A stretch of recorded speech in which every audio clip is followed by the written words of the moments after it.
For the past 2 years, every May, I make a pilgrimage to Delta for the Skool of Moto rally school. This year, the event was run by Willem Avenant, who had just finished his successful run at Dakar. It was going to be an interesting event for sure, and I was looking forward to seeing how the riding was going to be. It's always a little bit of a head game. I know I'm not the best rider, but I love doing rally events, and I love the community that's involved, so I suck it up a little bit and go and enjoy myself.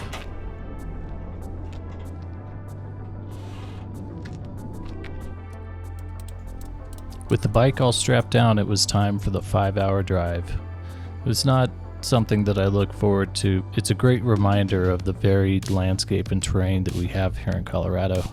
The drive gave me a little bit of everything: some snow, some rain, some sun. It was just a little bit of everything to remind me why I live in this great state.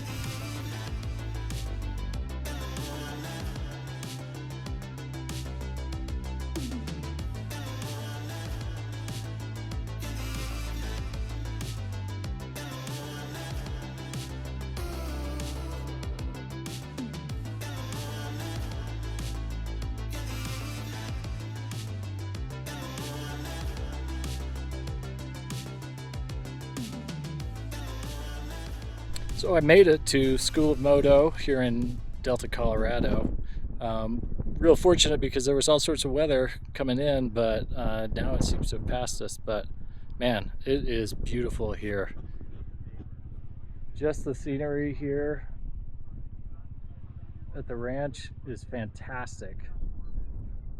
And all of this area is for riding. We're so lucky to be here. So I'm super excited to be here for the next 3 or 4 days, and yeah, we're gonna make the most of it. So while I'm here in the bivvy, I figure I'll give you guys kind of a rough tour of my bike. A little old school, nobody really uses paper anymore. Everything's moved to digital. But this is the road book.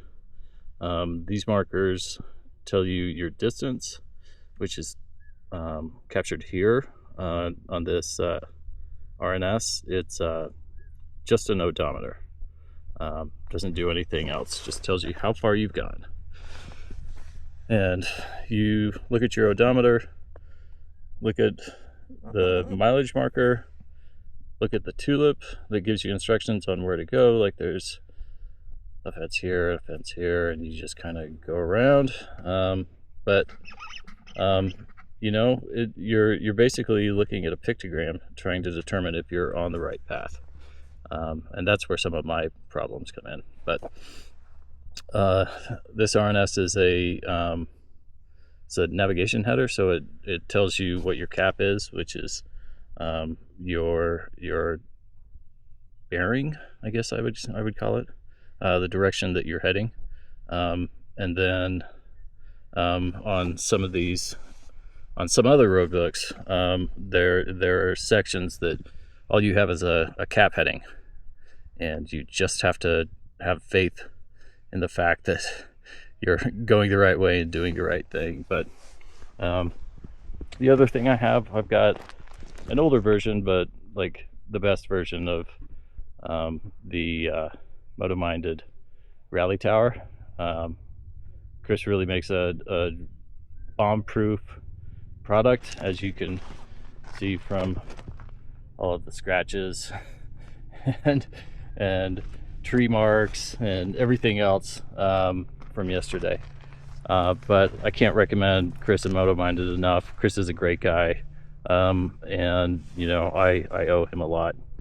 The other thing I want to point out is the thumb switch, and mine is a stacked thumb switch. Some of them that you see will have 2 buttons and then a lower button and then your thumb toggle. But in my fervor, I decided to control both of them. So these 2 buttons can increment your odometer up and down. So inevitably your mileage marker is not going to match what's on the road book, and so once you get to a point where you know where you are, you can recalibrate your odometer to make sure that you're at the same distance as the road book. So this is odometer up and down. This is if I want to mess with the cap, and then these are the kind of programmatic buttons that you can get into the menus and mess around with. But this is your thumb toggle, and as you toggle up and down, you can see road book advance or come back down. Yeah, like this is something that you protect with your life, because if it breaks, you're really in a bad way, and then you're manually adjusting, and then you're taking your eyes off the road, and you're not on the trail that you thought you should be. But that's just a quick walk around of my rally bike. So it's Friday morning. It's probably about 7 o'clock. Slept in a little bit, but today is the first day of road books, which is going to be fun. We had a rider briefing last night, and everything went well. Looking forward to getting out today. It's a long road book. It's 170 kilometers, but it's through some beautiful country. And if I know Willem, there'll always be a couple of little surprises on the book. So super looking forward to this morning, and looking forward to having a great day on the bike.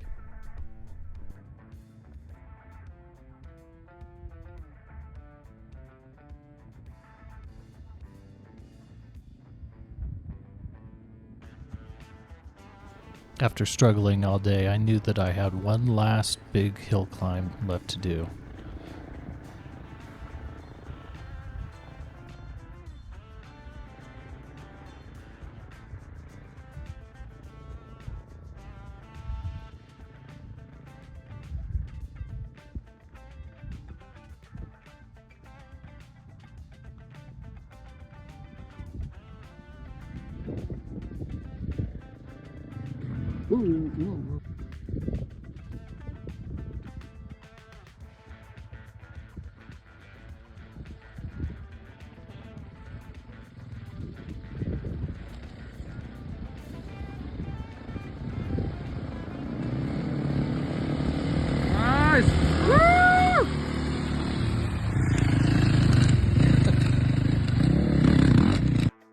So here we are, day 2 of rally school. Day 1 was interesting, to say the most. I am not the greatest rider, and I'm here with guys that have done Baja Rally in Sonora, and Willem Avenant, who's running the show, just finished Dakar. So I'm here with some pretty big guns, and I've found myself overprepared and underskilled.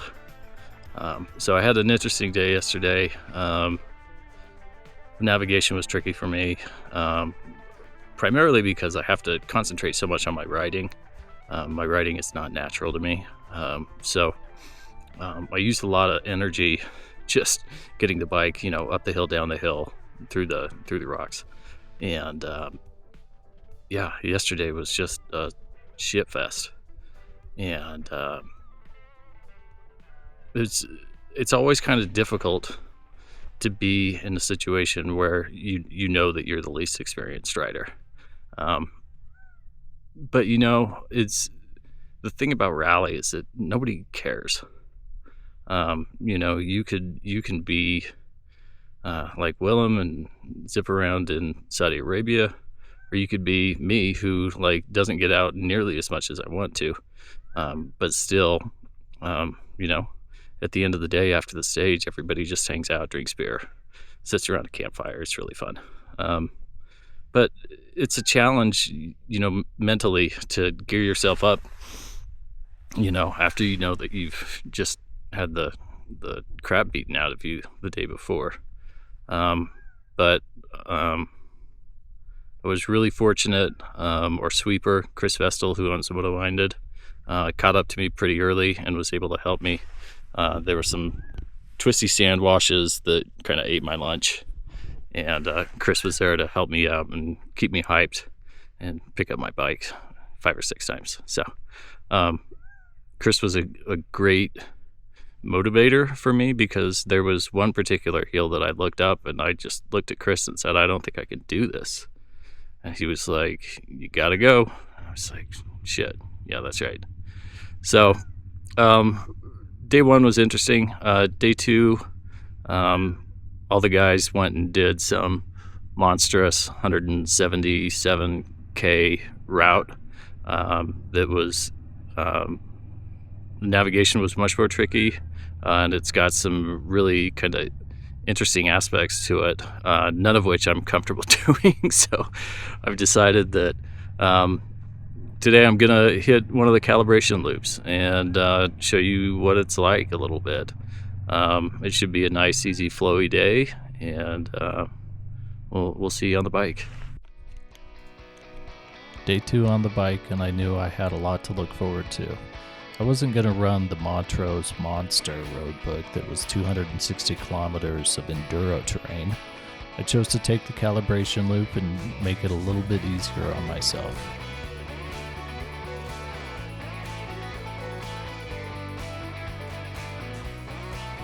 I hadn't run this loop any of my previous years, so I was interested to see what was going to happen. After the struggle fest of day 1, I was really looking forward to something a little more mellow and a little more my speed. Little did I know that an adventure was on the horizon.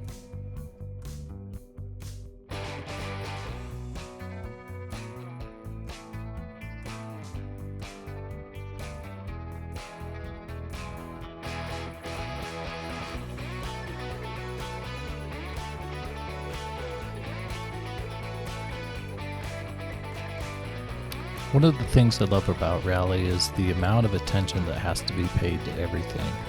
You're so concentrating and living in the moment that sometimes it's easy to forget all the things that happened the day before, what's going to happen next, and you're really in it to see what was going to happen and what was around the next corner.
Up until this part of the ride, the road had been pretty mellow, and once we got onto the 2-track, I noticed that things were getting a little more complicated. However, I knew the road book and trusted Willem, and knew that a calibration loop is more of kind of a warm-up as opposed to the main event.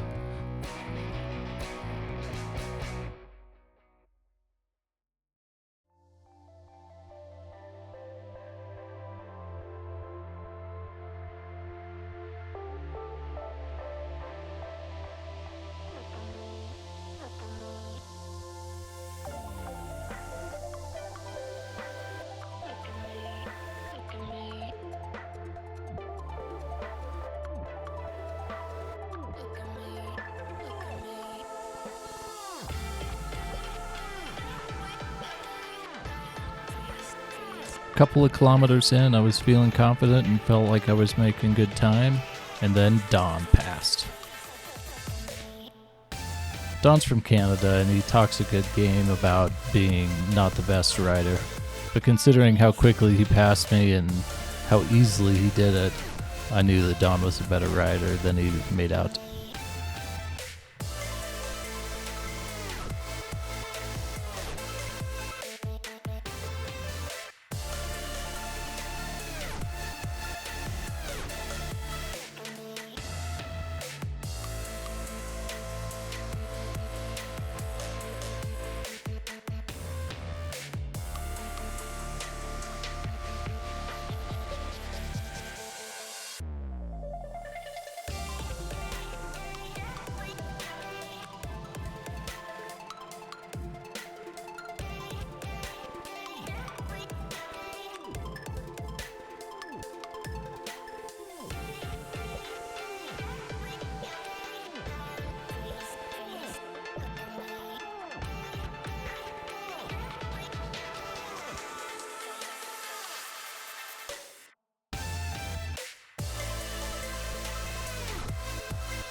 The writing on this loop wasn't super technical, but it was enough to keep me on my toes and keep me guessing what was around the next corner.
It was about this time that I came up this hill that I started thinking, I've been here before.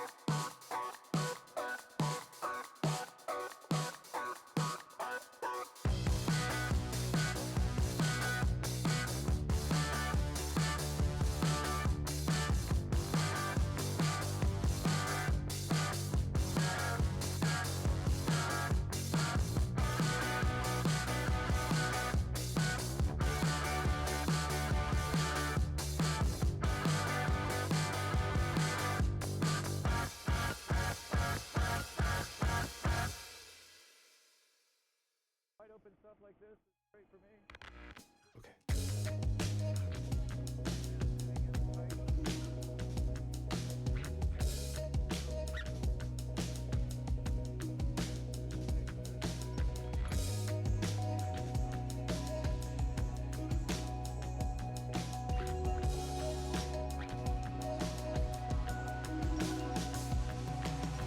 The day before, I had talked to somebody who'd run Calibration Loop 2 as their warm-up. They told me about the big ditch. Washes freak me out. I'm not very good at sand riding, and the close proximity to the walls always kind of freaks me out just a little bit.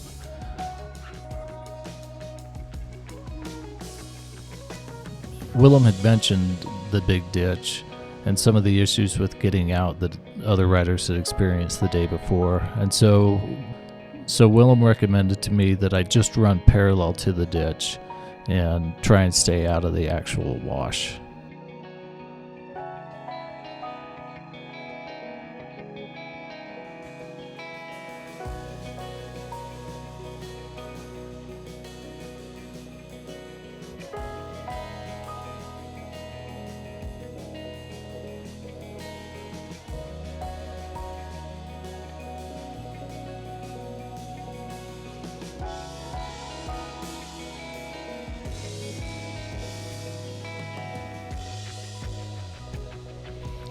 I followed the ditch for quite a while before I realized that instead of a right-hand turn, I was supposed to make a left-hand turn and run with the ditch instead of against it.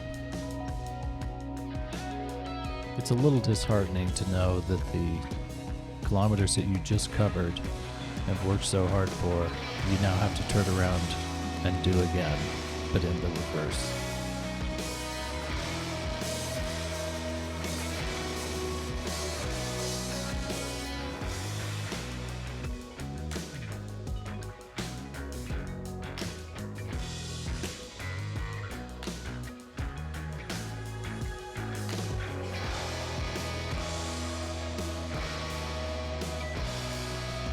Once I got back going the right direction, I quickly realized that bushwhacking was going to be a little bit more of a challenge. I'm not used to open terrain, so picking my lines was a bit of a challenge. The other thing that I noticed is that there were huge arroyos that ran into the ditch proper that I was going to have to get around.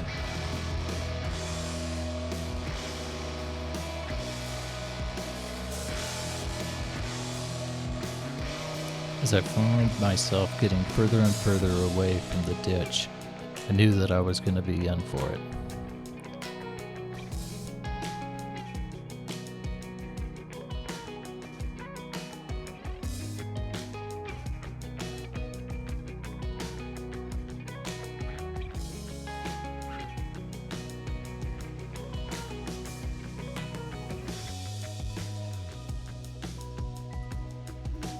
After I made it around the first arroyo, I thought, how bad can this be? This wasn't terrible. It was a little jog and my odometer's a little messed up, but that was nice and easy.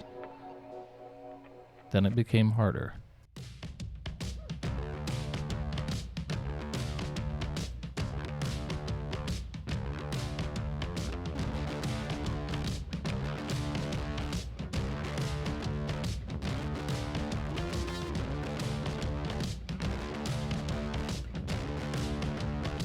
Riding off camber is not my strong suit. However, when I came into this bowl basin, I knew that I was in trouble. The idea of going up and over the hill and losing sight of the ditch made me a little nervous. So I gathered up my strength, my confidence, and I tried to make it around this bowl.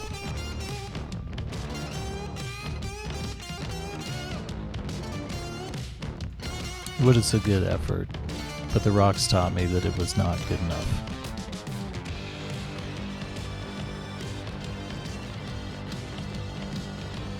I got my bike back up, got mounted, and swore to myself that was the last time I was going to eat dirt for the day. So instead of eating dirt, I decided to see what a roadbook tastes like.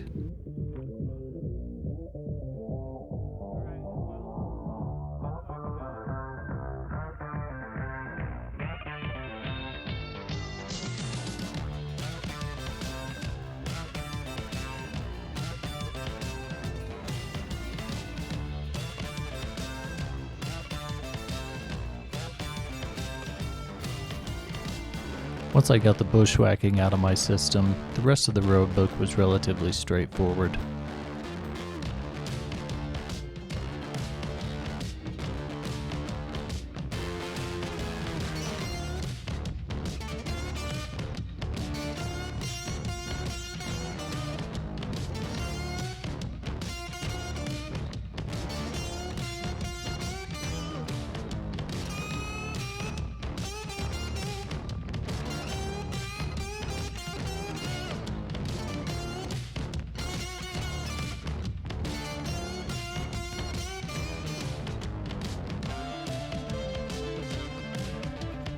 After thinking my bushwhacking days were done, I came across one last arroyo. This hurt my pride more than anything.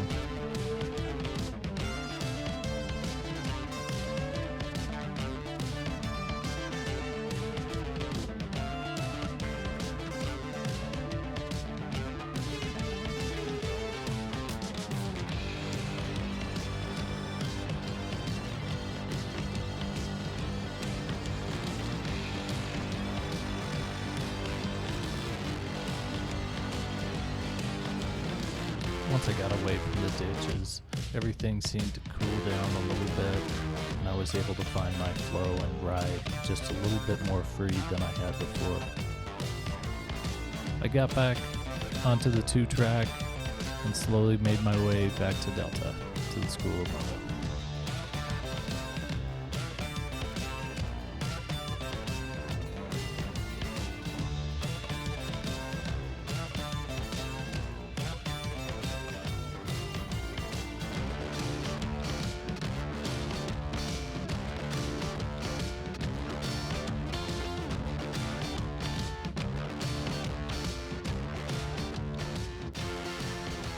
Skool of Moto holds a special place in my heart, and I'm really fortunate to have been able to go out there again this year. But looking forward to the next year.